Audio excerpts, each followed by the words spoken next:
In today's video, I'm going to teach you how to use Butler automation in Trello. Butler is Trello's built-in automation tool that speeds up repetitive work using simple rules made of triggers and actions.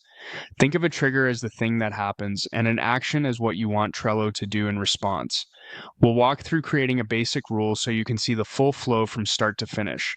Start by opening Trello and going to your boards page. Choose the board where you want the automation to run.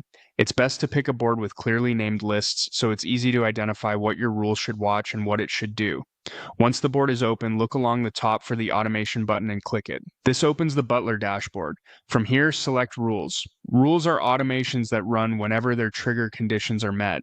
No manual clicks required. Click Create Automation to start a new rule. You'll see a simple builder with sections for a trigger and one or more actions. First, add a trigger. Click Add Trigger, then click Select Trigger to browse your options. For a practical example, choose a list-based trigger, such as when a card is moved into a specific list. Now, choose the exact list this rule should watch. Selecting a single, purposeful list helps keep your automations predictable and prevents accidental chain reactions. Click the plus icon to add that trigger to your rule.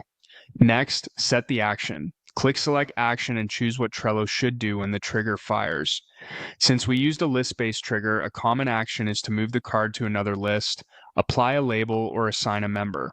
For this walkthrough, pick an action that references a list, such as moving the card to a different list. Choose the destination list, then click the plus icon to add the action to your rule. With your trigger and action in place, click Save. Your rule is now active on this board and will run automatically whenever the trigger occurs.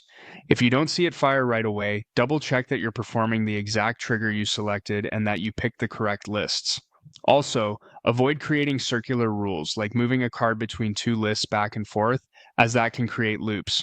That's it. You use the automation panel, set a rule in rules, added a trigger tied to a specific list, picked a corresponding action, and saved it.